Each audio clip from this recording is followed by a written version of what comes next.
मनुष्य का जन्म मिला और जीवन के अंदर मोक्ष की आकांक्षा उत्पन्न होना, मुमुक्षत्व आना, ये और वो भी अगर हो गया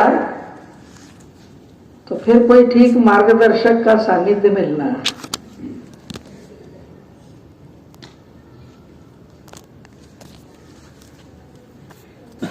अब यहां एक सवाल उठता है कि फिर ये मनुष्य को क्यों दुर्लभ कहा?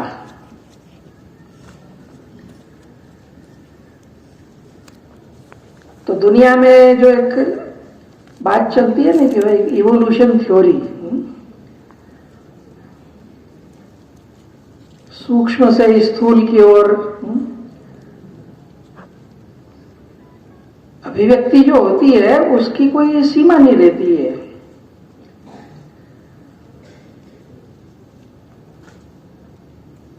तो परमात्मा की अभिव्यक्ति तो सभी में हुई है, तो ये मनुष्य का महत्व क्यों है? तो श्रीमद् भागवत में एक जगह वर्णन आता है।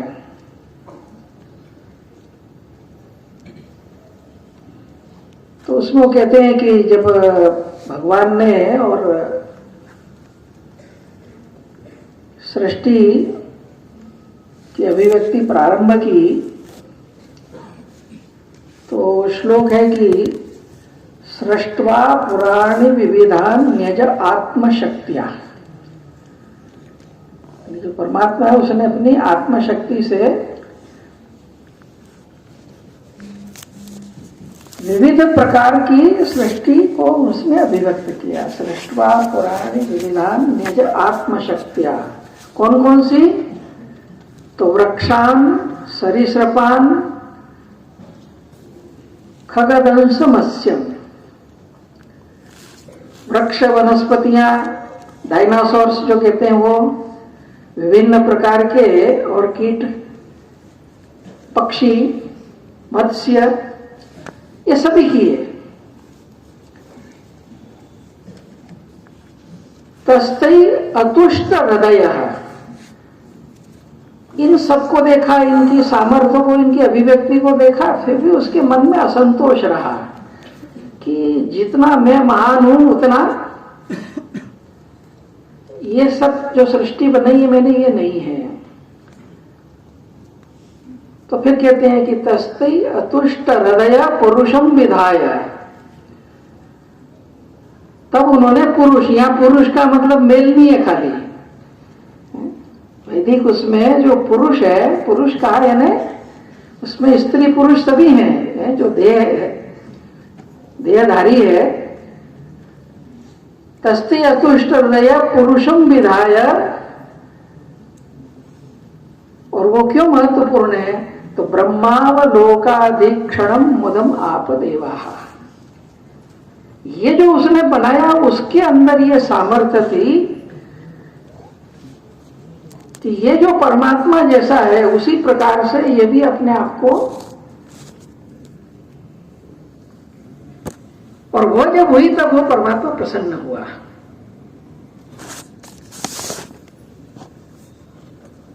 और इसलिए इस नाते से ये जो जीवन है, जीवन का जो एक महत्व है, उसके संदर्भ के अंदर एक प्राचीन काल से हमारे यहां पर कहा गया। मानव जीवन लेता है तो एक जीवन की यात्रा है। हमारे यहां तो हम कहते हैं नहीं कि आज भले ही हमारा जन्म हुआ है, लेकिन ये आज का ही नहीं है। तो जीवात्मा की तो लंबी यात्रा है। एक अंग्रेजी में किताब थी, मैनी मेंशंस, तो उसमें कहता है कि देहें बदलती रहती है, लेकिन अंदर जो रहने वाला है, तो इसलिए कहते हैं कि विकास की यात्रा ये चलती रहती है।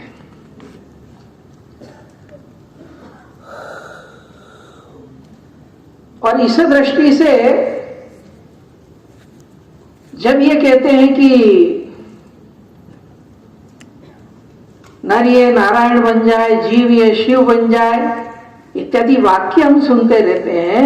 लेकिन जीव का शिव होना, नर का नारायण होना, यानी आखिर होना क्या है? तो एक सामान्य हमारे यहां पर कहा गया कि संकोच जो है, सीमितता जो है, वो छोटा करती है, और विशालता जो है, व्यापकता जो है, वो महानता की ओर ले जाती है। इसी के लिए सिंपल एक दो शब्द अपने यहां पर कहे गए। केवल अपने बारे में सोचना है तो कहा गया स्वार्थ, दूसरे के बारे में सोचना तो कहा गया परमार्थ। और इसलिए कहते हैं कि जब एक मनुष्य की यात्रा और जीव से शिव होने की ओर अगर चलनी है तो स्व के घेरे से निकलकर व्यापकता के घेरे की ओर बढ़ना है। इसलिए हमारे विचारों का दायरा, हमारी भावनाओं का दायरा, हमारी आत्मीयता का जो व्याप्ति है, वो जितनी अधिक व्यापक होती चली जाएगी, उतने प्रमाण के अंदर और जीवन की विकास यात्रा आगे की ओर बढ़ती चली जाएगी। गणित की भाषा में अगर इसको समझना हो तो कुछ समीकरण बनाते हैं उसमें। तो जो स्वार्थ है उसके लिए अंग्रेजी में कहते हैं सेल्फ, तो परमार्थ है तो नॉन सेल्फ।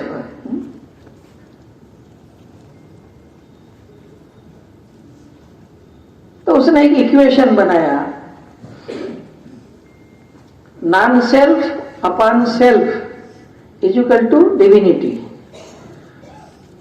निस्वार्थता बटे स्वार्थ बराबर देवत्व।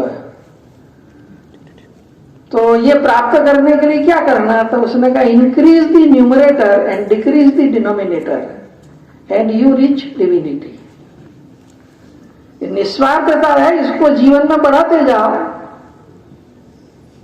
और जो स्वार्थ है इसको धीरे धीरे कम करते जाओ। ये प्रोसेस जो है तो आप देवत्व के निकट पहुंचेंगे। और इसलिए पूरी हमारी भारतीय परंपरा के अंदर ये जो मनुष्य है, ये मनुष्य जीवन के अंदर पर्पजफुल,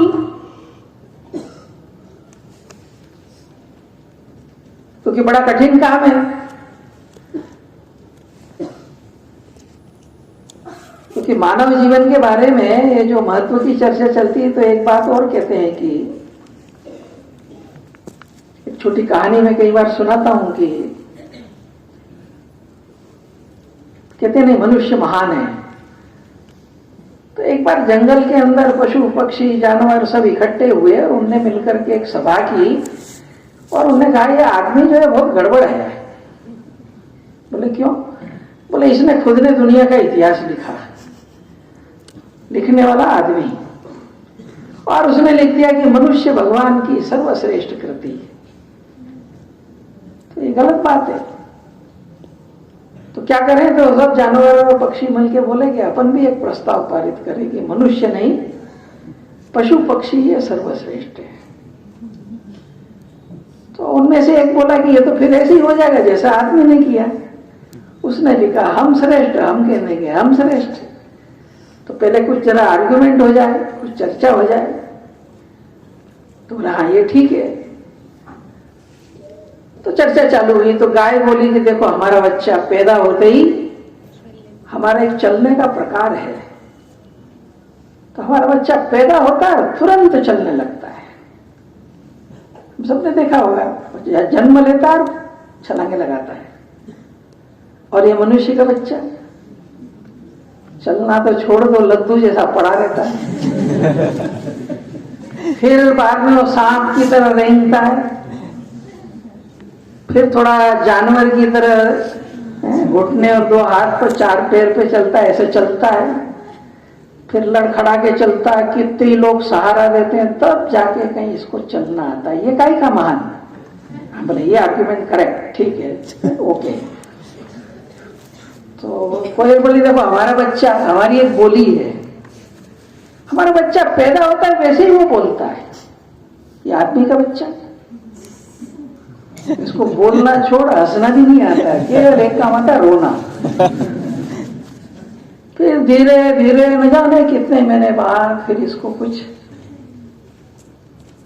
ये काहे का महान? बोले हम। तो हाथी बोला ताकत में लगता है हमारे सामने, मच्छर की तरह मसल में। बोले करेक्ट। हिरण्य का दौड़ने में नहीं लगता है, एक के बाद एक पशु पक्षी तुलना करने लगे आदमी की, तो बेचारा आदमी कहीं टिकते ही नहीं था।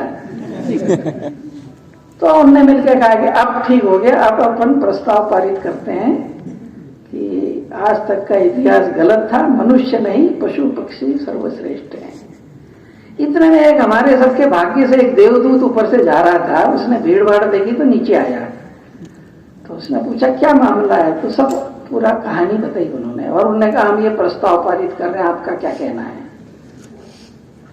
तो जहां भीड़ एक मत रहती है, समझदार आदमी तुरंत अपना विरोध नहीं बताता, अन्यथा पिटने की संभावना रहती है।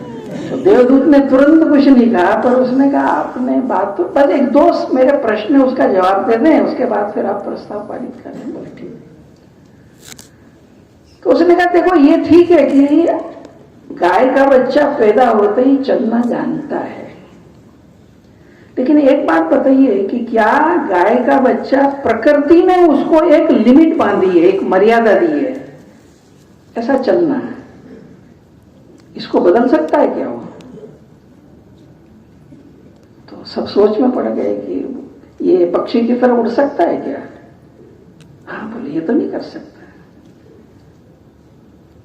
कौवा है, कोयल है, बच्चा पैदा होते ही बोलना जानता है, लेकिन एक प्रकृति ने उसको एक बोली दी है, उसके अलावा दूसरी बोली बोल सकता है क्या?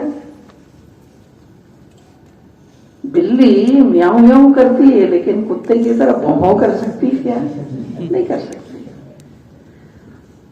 तो एक एक का आया कि विशेषता सब में, लेकिन एक समस्या है कि नेचर ने जो लिमिट बांधी है उस लिमिट को वो लांघ नहीं सकते।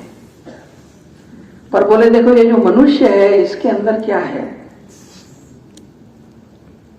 इसको पैदा होते ही चलना नहीं आता था, लेकिन इसके पास कुछ ऐसा है कि जिससे इसने ऐसे ऐसे तरीके इजाद किए कि धरती पर चलता है, और धरती के ऊपर उसने ऐसे ऐसे साधन बनाए कि तुम कोई भी पशु जो है जितनी तेज गति से दौड़ता है उससे भी अधिक तेज गति से वो दौड़ सकता है।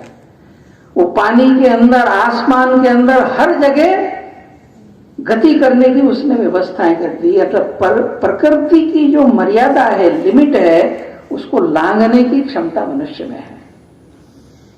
ये ठीक है उसको बोली नहीं आती थी, लेकिन धीरे धीरे धीरे उसने ऐसा किया कि न केवल वो मनुष्य की अपनी बोली, अनेकों प्रकार की उसने अपनी बोलियां इजाद की, और इतना ही नहीं, तुम सब पशु पक्षियों की बोली भी वो निकाल सकता है।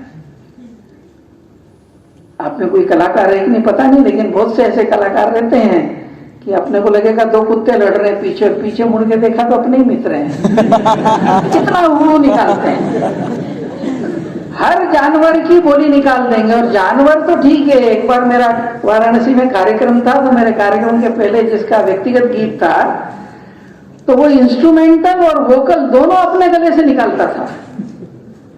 वो गीत भी गाता था और उसके बाद तबला बजना, हारमोनियम होना, वह आवाज भी गले से निकालता था।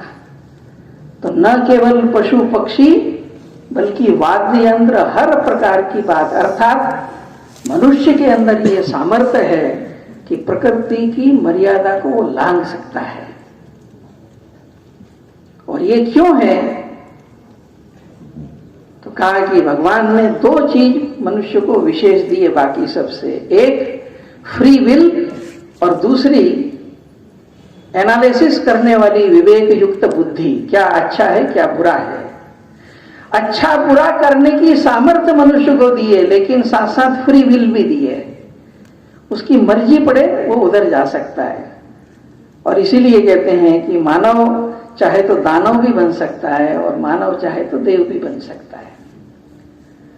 और इसलिए जो पर्पसफुल लाइफ की बात आती है, जीवन में कोई उद्देश्य की बात आती है, इस जीवन के अंदर एक मनुष्य होने के नाते से हमको स्वातंत्र है, हम फ्री विल है हमारे पास। एक जीवन के अंदर एक गोल हम निर्धारित करते हैं, एक जीवन के अंदर हम एक लक्ष्य निर्धारित करते हैं, और वह जब हमारा एक वाहक बन जाता है, और इस नाते से एक मनुष्य के रूप में हमको जन्म मिला, उसमें भी भारतवर्ष के अंदर जन्म मिला, और भारत की जो एक नियति है कि भारत केवल भारत के लिए नहीं है, तो संपूर्ण विश्व के कल्याण के लिए इसका अपना एक रोल रहा है, जो युगों से करता रहा है। उस नाते से हम सब अपने जीवन के अंदर एक उदात्त ध्येय के लिए, एक उदात्त लक्ष्य के लिए अपना जीवन विकसित हो, उस नाते से एक चिंतन करने की आवश्यकता है। और इसलिए कहा कि मोक्ष, परमात्मा, ये तो ठीक है अपनी जगह, लेकिन अपने देश के अंदर बीच के इस 1000 साल के कालखंड में एक दो विचित्रताएं आ गई कि दो एक्सट्रीम के ऊपर भारत का आदमी जीने लगा। ऊपर विचार करता है तो ब्रह्म से नीचे नहीं उतरता है। हर आदमी ब्रह्म सत्यम जगन मिथ्या जीवो ब्रह्मैव नापरा की बातें करेगा, और नीचे उतरेगा तो सीधा स्वार्थ केंद्रित हो जाएगा, बीच में टिकता ही नहीं है। और इसलिए कहा कि ये मैं और जो ब्रह्म के बीच में ये जो राष्ट्र है, समाज है, देश है, पहले हम अपने स्व को इसके यहां तक विकसित करें। हमारी आराधना का, हमारे चिंतन का, हमारी भावनाओं का, संवेदनाओं का केंद्र बिंदु ये देश बने। ये देश बनेगा तो विश्व का भी कल्याण होगा, सृष्टि का भी कल्याण होगा। और इस नाते से वर्तमान समय के अंदर सभी युवा बहनों और भाइयों को विचार करना चाहिए। आज देश स्वतंत्रता का, स्वाधीनता का 75वां वर्ष मना रहा है, और इस 75वें वर्ष को मनाते समय आधुनिक काल की इस वर्तमान स्वाधीनता को प्राप्त करने में जिन अनाम लोगों ने अपने जीवन की आहुतियां दी, जीवन के सभी क्षेत्रों के, ऐसे जिनको हम जानते हैं, जिनको हम नहीं जानते हैं, ऐसे लोगों का भी और एक स्मरण अपनी प्रेरणा के लिए जहां एक हो रहा है।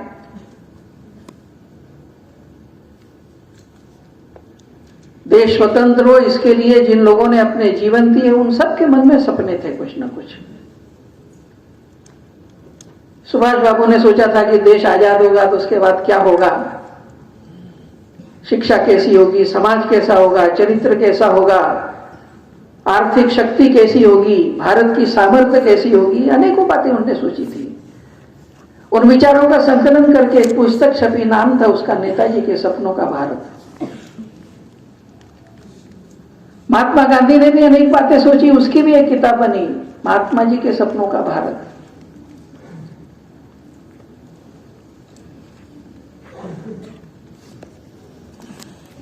बहुत से ऐसे लोग थे जिन्होंने सपने देखे लेकिन कहे नहीं।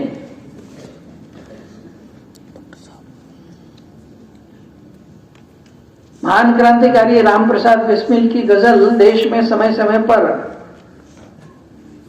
15 अगस्त 26 जनवरी के आसपास बजती रहती है, हम लोग भी सुनते रहते हैं। सरफरोशी की तमन्ना अब हमारे दिल में है, देखना है जोर कितना बाजुए कातिल में है। उस गजल में एक जगह एक शेर आता है जिसमें बिस्मिल कहते हैं कि वक्त आने दे बता देंगे तुझे ए आसमां, हम अभी से क्या बताएं क्या हमारे दिल में है। उनने कहा नहीं, लेकिन उनके मन में तो था। हर युवक के जीवन में कुछ इच्छाएं रहती हैं, जीवन में कुछ आनंद उठाने की, उपभोग करने की। लेकिन ये आजादी के लिए जो मर मिटे उसमें अनेक ऐसे युवक थे। अशफाक उल्लाह तो उसकी उम्र तो कुछ 20-22 साल के बीच का होगा। जिंदगी सामने पड़ी थी, लेकिन देश के लिए कुछ करना है तो गिरफ्तार हुए और फांसी की सजा हुई। उसका गार्ड भी मुसलमान था, उसको लगा हमारा हम मजहब भाई है, तो उसने अशफाक उल्लाह को कहा कि माफी मांग लो तो मैं कोशिश करूंगा कि तुम्हारा जीवन बच जाए, तुम्हारी जिंदगी पड़ी अभी। तो उसने इनकार कर दिया। एक युवावस्था के अंदर कल फांसी के फंदे पर चढ़ना है, एक व्यावहारिक बुद्धि से सोचने वाला आदमी कहेगा पागल है।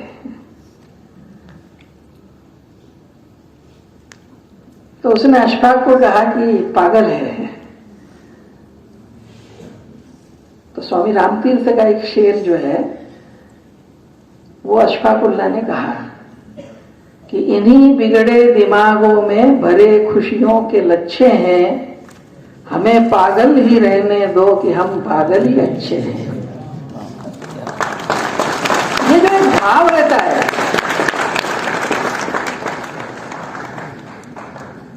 तो ये कोई खाली इमोशन नहीं था खाली। तो ये देश अगर पराधीन है तो देश ये स्वाधीन होना चाहिए, हम रहें न रहें उसके लिए करना, ये एक प्रेरणा का केंद्र बिंदु था।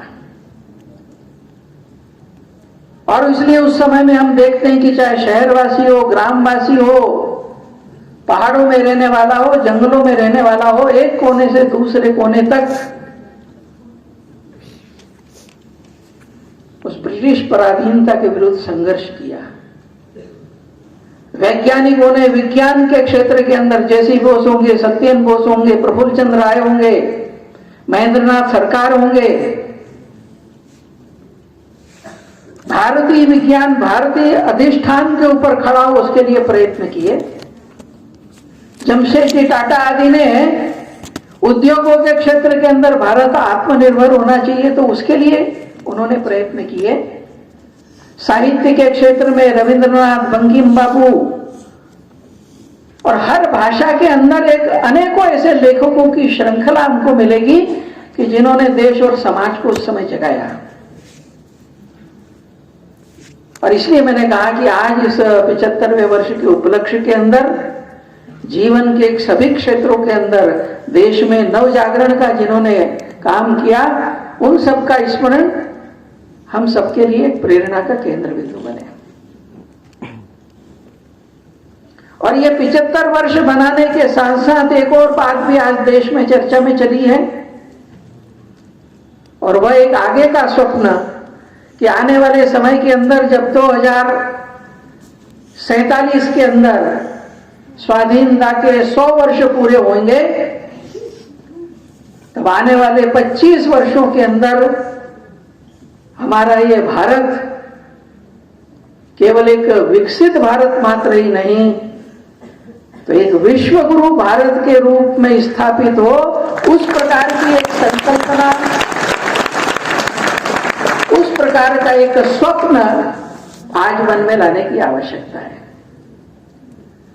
और इसलिए जो पुराना संघर्ष है, पुराना जो इतिहास है, उसका स्मरण प्रेरणा के लिए और आने वाले भविष्य के भारत का निर्माण,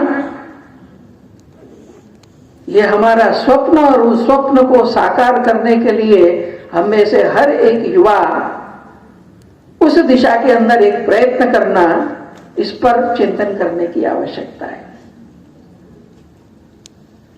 युगों युगों से हमारा देश इस भूमिका को करता रहा है।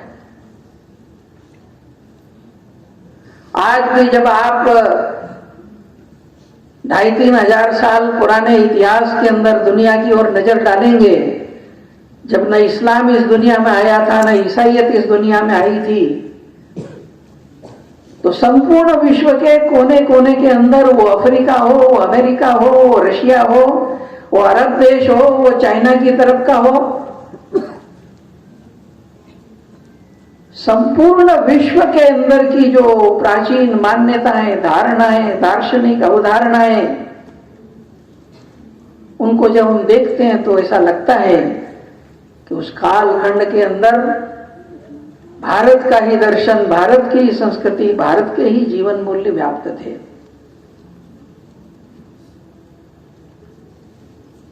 कैसे हुआ होगा? यहां के विद्वान, यहां के व्यापारी,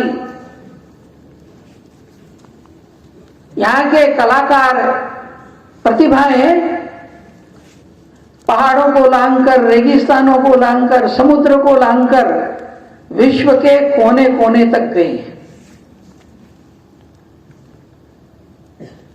आज का जो कंबोडिया है, आज भी श्रद्धा के साथ कंबोडिया के लोग स्मरण करते हैं कि कोणार्डिनी यहां आए, तब न हम खेती जानते थे, न हम कपड़ा जानते थे, नग्न समाज रहता था।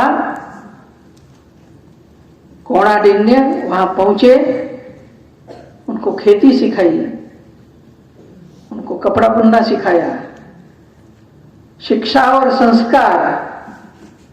और इसलिए आज आप इंडोनेशिया जाएंगे, कंबोडिया जाएंगे, लाओस जाएंगे, सदियों पुरानी वहां पर शिव मंदिर है, विष्णु के मंदिर है, ब्रह्मा के मंदिर हैं, संस्कृत के अभिलेख हैं, एक पूरे के पूरे वॉल्यूम में से निकले हैं। कंबोडिया और इंडोनेशिया के अंदर समय समय के ऊपर राजाओं ने जो आदेश जारी किए, तो संस्कृत अभिलेखों का एक संकलन है।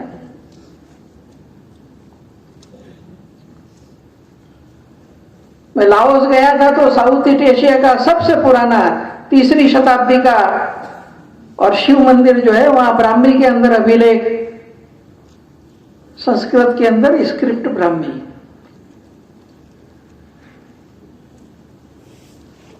भाषाओं के अंदर देखेंगे कि देश आज नए होंगे, लेकिन पुराने थोड़े उसमें जब जाते हैं तो आज का जो रूस है, तो जो एंशियंट रशियन है, पुरानी रशियन है। तो एक घटना लोगों के ध्यान में आई, सेकंड वर्ल्ड वॉर जब चल रहा था, जर्मनी की सेनाएं लेनिनग्राद और स्टालिनग्राद तक आ गई और लगता था कि अब क्या होगा।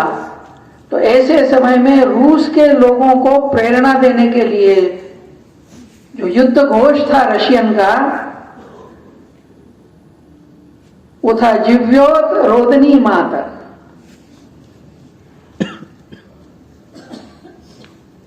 ये एंशियंट रशियन का ये स्लोगन कहां से आया? तो ऋग्वेद की ऋचा है, जिसमें ऋषि कहता है जिव्वेद रोदसी माता। वर्तमान संस्कृत के अंदर ये रोदसी शब्द विलुप्त हो गया हमारे यहां भारत में, लेकिन रशिया में आज भी वो मौजूद है।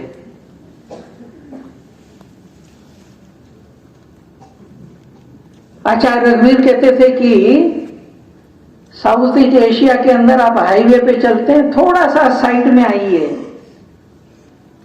तो वहां के स्मारक सदियां अपनी आपके सामने खोल देंगे। हजारों वर्ष का इतिहास हमारे सामने आ जाता है। और इस नाते से संपूर्ण विश्व के अंदर, विश्व की भाषाओं के अंदर, कि प्राचीन वैदिक काल से जो संस्कृत के और साम्य और वाक्य हमको दिखाई देते हैं, विश्व के अंदर जो धारणाओं के अंदर एक साम्य दिखाई देता है, विश्व में जगह जगह फैले हुए जो स्मारक हैं, ये बताते हैं कि इस देश के युवाओं ने संपूर्ण विश्व के अंदर इस देश की ज्ञान की, कला की, जीवन परंपराओं की के प्रभाव को संपूर्ण विश्व में व्याप्त किया था। और इसलिए जीवन का उद्देश्य क्या होना, तो जो उद्घोष थे हमारे पुराने, जिसमें ऋषि कहता है कर्णवंतो विश्वमार्यम, अपनी संस्कृति के बारे में जब वेद कहता है सा प्रथमा विश्ववारा संस्कृति, ये संपूर्ण विश्व व्यापी जो संस्कृति, ये प्रथमा संस्कृति है। इस परंपरा के हम सब वारिस हैं। और इस नाते से आने वाले समय के अंदर, इस संदर्भ के अंदर हमको विचार करने की आवश्यकता है। और ये विचार करने की दिशा में एक संपूर्ण देश में पिछले 15 अगस्त को लाल किले से एक आह्वान भी हुआ। वो एक आह्वान हुआ पंच प्रणों का। 5 प्रण हरेक के जीवन का एक हिस्सा बने, और वह पंच प्रणों का विचार हम करते हैं। तो जो कहा कि 2047 के अंदर जिस प्रकार का भारत बनाना है, वैसा भारत बनाने के मार्ग पर अग्रक्रमण करना, इसकी प्रक्रिया। तो पहला तो कहा जाए कि एक स्वप्न, एक विकसित भारत। और जब विकसित कहते हैं तो केवल वेस्टर्न मापदंड नहीं है हमारे यहां पर। हमारे यहां की विकास की अवधारणा केवल इंफ्रास्ट्रक्चर ठीक हो गया है? शहर बस गए, लेकिन आदमी अगर जंगली रहा उसके अंदर, फेसबुक पे 5000 लोगों से कांटेक्ट करता है, 10,000 से करता है, 50,000 से करता है, लेकिन पड़ोसी को जानता नहीं है। तो इसलिए कहा कि हमारी आध्यात्मिकता, समुत्कर्ष और निश्रेयस हमारे यहां कहते हैं, तो यहां का व्यक्ति भी उस प्रकार का एक उदात्त चरित्र वाला है, एक विश्व मानव के रूप में व्यवहार करने वाला। तो भौतिक दृष्टि से सामर्थ्य संपन्न, आर्थिक दृष्टि से, सैनिक दृष्टि से और चारित्रिक और ज्ञान, इन दोनों दृष्टि से इस प्रकार का एक भारत एक खड़ा करना है, यह एक स्वप्न है। और वो करना है तो जो बड़ी चुनौती है, जो दूसरी बात कही कि हमारे अवचेतन के अंदर, सबकॉन्शियस के अंदर भी पराधीनता का, गुलामी का कोई भी अवशेष नहीं रहना चाहिए। और इसलिए आज संपूर्ण देश के अंदर अपनी जड़ों के साथ में जुड़ना, आपका ये सम्मेलन हो रहा है। जब वो तरुण भारत की आवृत्ति मुझे दी, उसमें एक शीर्षक दिया था, भारत अपनी जड़ों की ओर। दास्ता में से मुक्त होना है तो ये अपनी जड़ों की ओर जाना है, और उससे अगर मुक्त होना है तो तीसरी जो एक बात है कि विरासत के प्रति गौरव। हमारा ये जो प्राचीन अपने सारे पूर्वजों ने जो विरासत दी हुई है, उस विरासत से हम भी अवगत हों और संपूर्ण समाज को उससे अवगत कराएं, ये हमारा दायित्व है।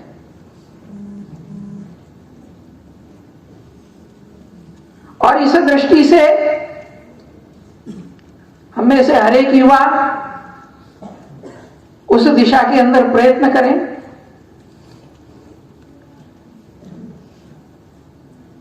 हम अध्ययन करते हैं, शास्त्री का करते हैं, आचार्य का करते हैं, कोई संस्कृत में एमए करता है, पीएचडी करता है, लेकिन डिग्री के लिए, कोर्स के लिए पढ़ना एक बात है और विद्या के लिए पढ़ना एक बात है। अपने जीवन के अंदर ये कोर्स आदि जो कुछ होंगे, लेकिन केवल कहने मात्र से तो नहीं चलेगा कि संस्कृत भाषा के अंदर ज्ञान विज्ञान सब कुछ छुपा हुआ है। उसे निकाल के बाहर लाना पड़ेगा। और इसलिए चाहे कृषि के क्षेत्र में हो, संगीत के क्षेत्र में हो, नाट्य के क्षेत्र में हो, स्थापत्य के क्षेत्र में हो, वो भिन्न भिन्न प्रकार के जो विज्ञान है, खगोल है, गणित है, जीवन से संबंधित, वनस्पतियों से संबंधित, कृषि से संबंधित, मानव से संबंधित, हम में से हर एक युवक किसी न किसी क्षेत्र के अंदर हम और एक विशेषज्ञता प्राप्त करेंगे। और भारत के हमारे इन ऋषियों ने जो ज्ञान परंपरा दी हुई थी, उस ज्ञान परंपरा का अवगाहन करके उसको हम दूसरों को बताने लायक बनाएंगे। इस दृष्टि से अपने जीवन के अंदर हम एक अध्ययन की संदर्भ में हम सब बंधु विचार करें। सामर्थ्य बहुत है हमारे यहां।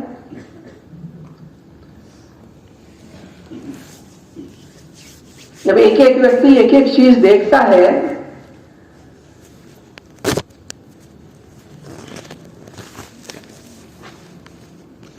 आयुर्वेद जब लेते हैं तो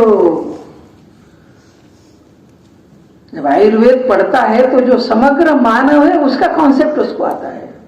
ये केवल फिजिकल बॉडी नहीं है। जब चरक कहता है कि एक पदार्थ शरीर है, एक तेजस शरीर है और एक चित्त शरीर है, तो ध्यान में आता है कि मनुष्य को अगर स्वस्थ करना है तो कितने लेयर्स हैं। वनस्पति विज्ञान को जब देखते हैं तो जगदीशन बसु ने तो वर्तमान युग में सिद्ध किया, लेकिन भृगु भारद्वाज के संवाद में हम पढ़ते हैं तो ध्यान में आता है कि वो तभी कह गए हैं कि वनस्पतियों में जीवन है, वो भी बीमार पड़ती हैं, वो भी थकती है, उनको भी सुख होता है, उनको भी दुख होता है, वो भी बढ़ती है, उनका भी क्षय होता है।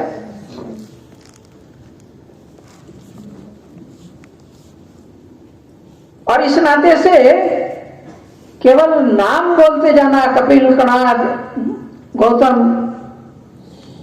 चरक, सुश्रुत, भरत मुनि,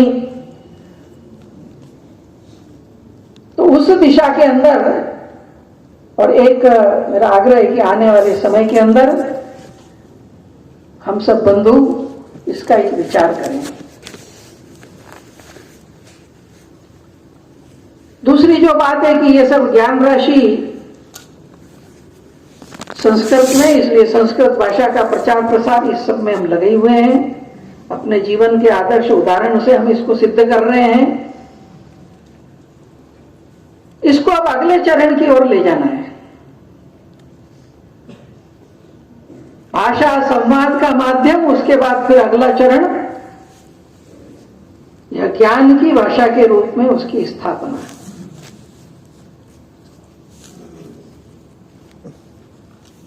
क्योंकि जब तक संस्कृत ये ज्ञान की भाषा है, ज्ञान के अंदर मुझे आगे अगर बढ़ना है तो संस्कृत को जानना जरूरी है।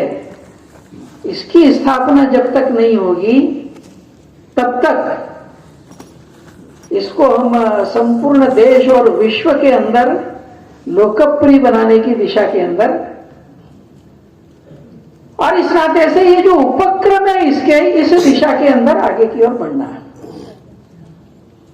इसके सूत्रपात तो हो ही गए हैं। लोगों की एक अजीब धारणा अपने देश में, फिलॉसफी कहते ही लगता है कि गंभीर चेहरा जिसमें कभी हास्य नहीं आता, यानी वो दार्शनिक। अजीब सी धारणाएं बन जाती हैं। तो वैसे ही संस्कृत ने कुछ महान पवित्र गुप्त कुछ कर्मकांड उस घेरे से बाहर निकालकर, संस्कृत ये भाषा है, इसमें विनोद भी है, इसमें गाली भी दी जाती है, इसमें झगड़ा भी किया जाता है। जीवन के जितने रस है, जितना आनंद है, वो सब कुछ है उसके अंदर।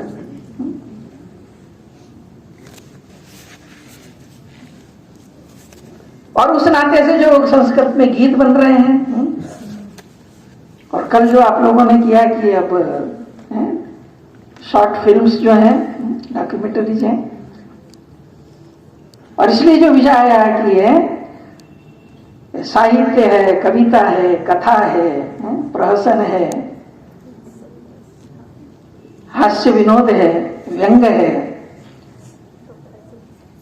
ये भिन्न भिन्न दिशाओं के अंदर आने वाले समय के अंदर हजारों की संख्या के अंदर इस प्रकार के युवक बने।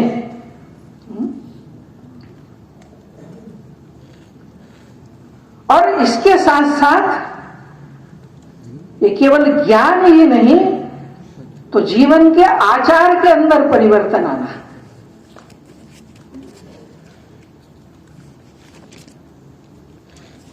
विद्या के बारे में महाभारत में एक श्लोक है कि जो विद्या है वो सफलता कब होती विद्या की? तो उन्होंने कहा कि चतुर्भिष प्रकारैः विद्या उपयुक्ता भवति। जो विद्या है वो 4 प्रकार की बातों से उपयुक्त बनती है। चतुर्भिष प्रकारैः विद्या उपयुक्ता भवति। आगम कालेन, स्वाध्याय कालेन, प्रवचन कालेन, व्यवहार कालेन इति। जो हम सुनते हैं या पढ़ते हैं आगम कालेन, जब चिंतन मनन की प्रक्रिया बढ़ाते हैं वो स्वाध्याय कालेन, लोक के अंदर उसका प्रचार प्रसार करने के लिए जो उपक्रम करते हैं तो वो प्रवचन कालेन है। लेकिन चाय के ऊपर भाषण, चाय के विरोध में भाषण दिया 1.5 घंटा, और फिर चाय की दुकान पर आकर का गला बहुत सूख गया, 1 कप चाय पिलाओ। ये जो सिद्धांत और व्यवहार का जो अंतर्द्वंद समाज में आ गया है, ये भारतीय समाज जीवन की बहुत बड़ी विडंबना है। केवल उपदेशों से, ज्ञान से देश और दुनिया बदलने वाली होती है तो आजकल सुबेरे टीवी चैनल खोलो तो इतना ज्ञान की वर्षा होती रहती है, अब तक तो स्वर्ग बन जाता है देश।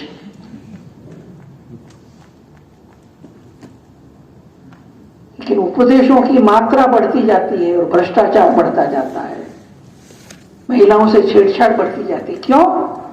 व्यवहार कालीन।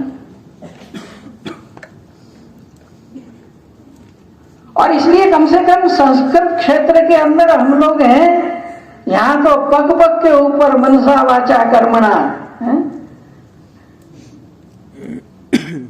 आपको कोई कॉन्सेप्ट समझाने की जरूरत नहीं है।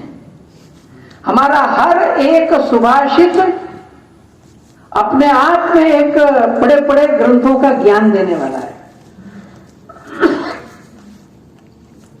और इस नाते से इन सुभाषितों के रूप में जीवन के जो श्रेष्ठतम जीवन मूल्य है, इनका घर घर के अंदर प्रचार प्रसार, अपने अपने घरों के अंदर कम से कम हम अपने छोटे भाई बहनें बाकी हैं, हर एक ऐसा बनेगा जिसको 100 200 सुभाषित याद है।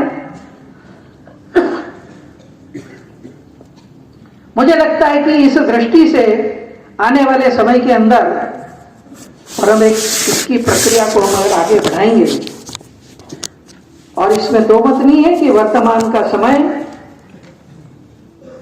एक अनुकूल समय है।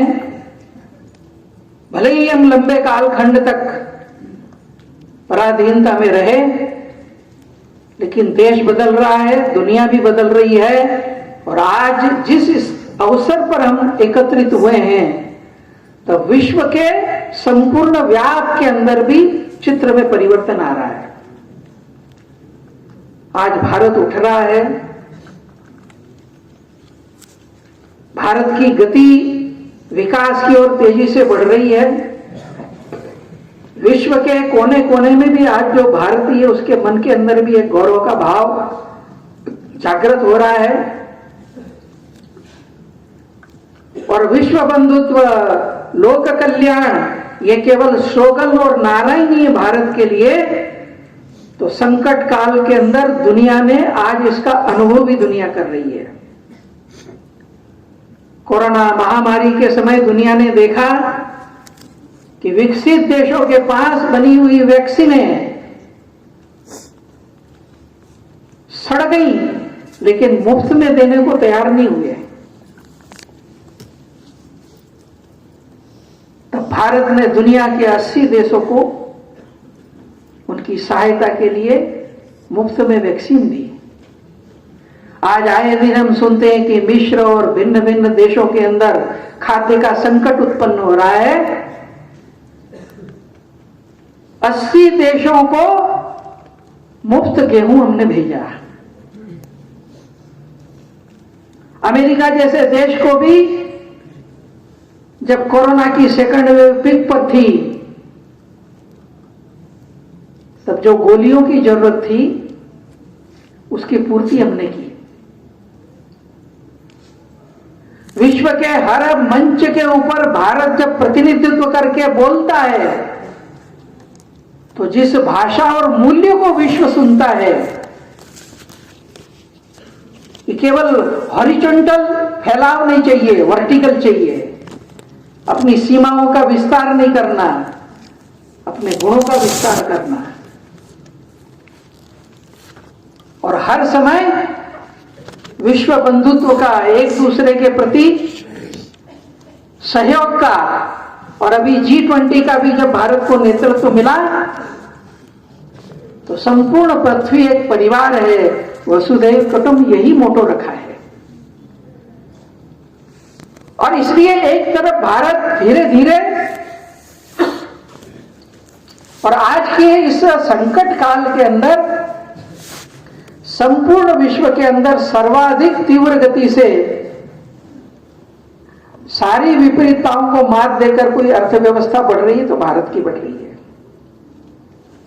और इसलिए मैंने कहा कि आज जब देश में एक नव जागरण हो रहा है, अपनी जड़ों की ओर जुड़ने की बात चल रही है, अपनी विरासत के पहचानने की बात चल रही है, ऐसे समय के अंदर मैं समझता हूं कि संस्कृत भारती के हम सब युवा भाइयों का ये एक बड़ा कर्तव्य है। एक दो बातें और कहकर मैं अंत में समाप्त करूंगा। और इस नाते से हम सब बंधु अपने जीवन के अंदर इसका एक विचार करें।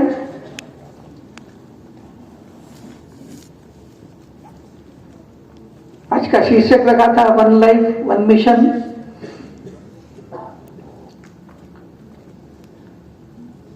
तो जीवन तो हम सबका है।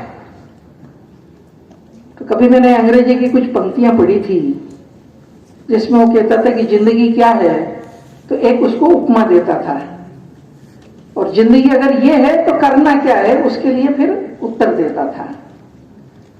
तो जैसे उदाहरण के लिए उसने कहा है कि लाइफ इज ए गेम, जिंदगी एक खेल है, क्या करें, बोले प्ले इट, खेलो।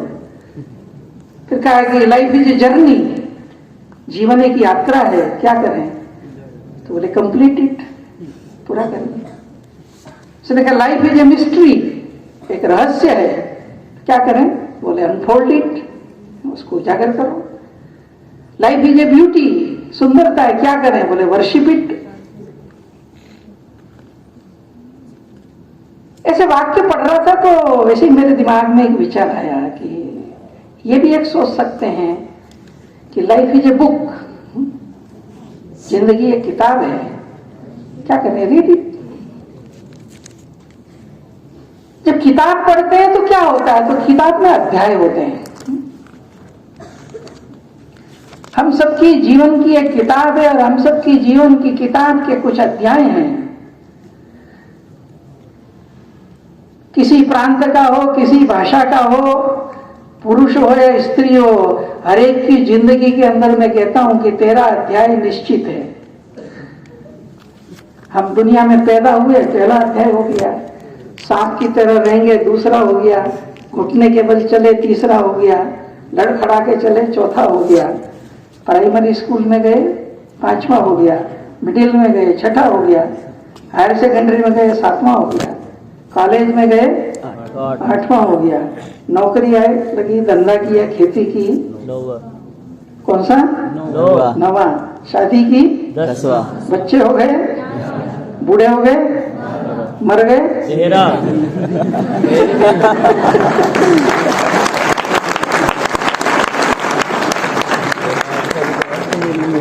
अब कुल मिला के एनालिसिस करो आप, ये 13 चैप्टर की जिंदगी में देश घूम रहा है। मैं कहता हूं कि भाई इस 13 चैप्टर के अंदर मैंने अपनी जिंदगी के 2 साल यह सब छोड़कर 2 साल मैंने संस्कृत के लिए, संस्कृत इस ज्ञान के प्रसार के लिए, इस देश के कोने कोने में जागरण के लिए मैंने अगर दे दिए अपनी इसकी जिंदगी की किताब में एक ये 14वां चैप्टर जुड़ गया, तो क्या कोई बड़ी घटना होने वाली है? इसका एक विचार करें और इसलिए अपने मन के अंदर इसका एक विचार लाए, क्योंकि यह भारत की नीति है, भारत का यह कर्तव्य है। अटल बिहारी वाजपेयी की एक बहुत प्रसिद्ध कविता थी, हिंदू तन मन हिंदू जीवन रग रग हिंदू मेरा परिचय। उसमें एक जगह एक छंद आता है जिसमें वो कहते हैं कि भारत हमेशा से, हिंदू हमेशा से क्या करता रहा है। तो कहते हैं कि दुनिया के वीराने पथ पर जब जब नर ने खाई ठोकर, 2 आंसू शेष बचा पाया जब जब मानव सब कुछ खोकर। मैं आया तभी द्रवित होकर, मैं आया ज्ञान दीप लेकर, भूला भटका मानव पथ पर, चल निकला सोते से जटकर, जग के आवर्तों में फंसकर, जो बैठ गया आधे पथ पर, उस नर को राह दिखाना ही मेरा सदैव का दृढ़ निश्चय। हिंदू तन मन हिंदू जीवन रग रग हिंदू मेरा परिचय। तो समझता हूं कि ये भाव, ये जो नियति ने हमारे लिए दिया हुआ है, इसका हम स्वीकार करें